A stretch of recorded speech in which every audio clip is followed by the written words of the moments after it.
Okay, so what box are you in?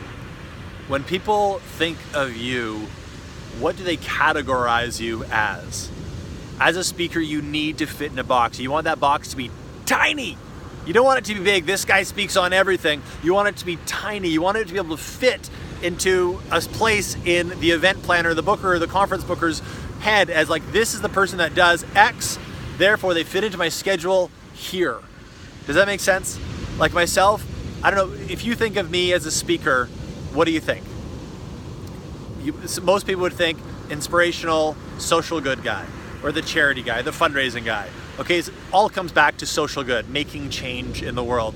And I like that box. I love that box. I like to sit in that box. It's cozy, and I get booked for a lot of speaking gigs because I'm in that box. If I was just a motivational speaker, I'm now competing with like cajillions of motivational speakers. Every freaking author, every Tom, Dick, and Harry, everyone and their dog is a motivational speaker. But I'm the social good guy. You bring me in and you want me to talk about building schools all over the world, or building libraries all over the world, or impacting lives, or starting a movement. I'm the social good guy, okay? That box is a really good box to be in. Another good example of a box, my buddy Kevin, who did the TEDx talk that has 3 million views, he's the mental health, he's the depressed comic. He's in a very small box. He talks about depression. And what does he get from talking about depression? He has done hundreds of paid speaking gigs. If I did a quick estimate, I think he's around the 7-figure mark in collected speaking fees, and he's been in that tiny box. He has one talk online. It's called Confessions of a Depressed Comic. Tiny box. Mad amounts of bookings. Why? Because people look at it and they go, that's where he'll fit. I know where he'll fit. Maybe if he doesn't fit in this conference this year, he'll fit in this one next year. Let's book him. Let's get him ahead of time. Okay? So how do you choose your box? That's the question. The box that you're in is the box that you're in. And now that sounds like really obvious and probably annoying.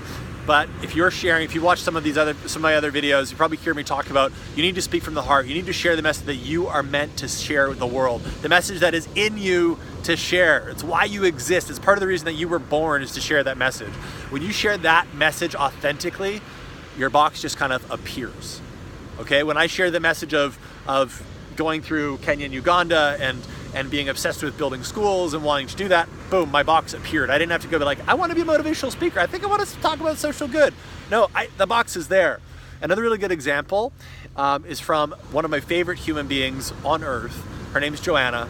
And Joanna taught me, she's a classically trained actress, an amazing performer and artist. And when she went through acting school throughout her life, in adolescence, one of the most powerful things that she learned was that having some context, having some little bit of a box, having some subject lets you expand and create far more than if you didn't have any sort of what might look like a constraint. Here's an example. In her drama class, her drama teacher would say, well, there's a space in the room, go create something over there. Go make up some sort of a play. With no context, she found it very hard, her and her fellow students found it very hard to come up with what they were going to do the play about. But if the teacher was to say, go over there, do a play about the color green. The color green is freaking broad. That's a lot. You can do a lot with the color green. And just having that anchor, having that one thing to work off of can create infinite amounts of choices. You'd think that it's limiting because you're now not doing a play on the color blue or red or yellow or turquoise. You're doing a play on the color green, but it's actually the opposite. It's actually even more creative. It's even more expansive because you have something to base yourself off of. Okay, and that's what it translates into speaking, as in, I'm the social good guy, and so therefore I can talk at all sorts of conferences. I can talk all over the world. I've talked at conferences that have nothing to do with each other. They're all completely different subjects. I've talked at Pfizer, the massive pharmaceutical company, secretly trying to inspire their employees to be change makers and quit and go do something really meaningful with their lives. Don't tell them that. And I've spoken at Disney about how to create kind of the new realm of princess. And I've spoken at all over the world in front of 100,000 people, all in different places, all with the same talk over and over again because they want to book the social good guy.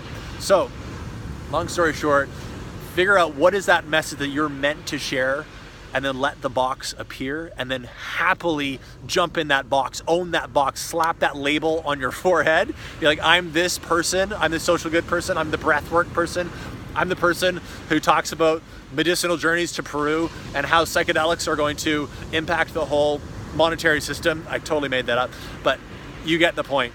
Come up with your label, your box, and then people can put you in a spot. That's what they need to be able to do to book you for a conference and for you to get paid, because they need to pay the social good person or the psychedelics person. They need to find a speaker that is going to talk on the color green.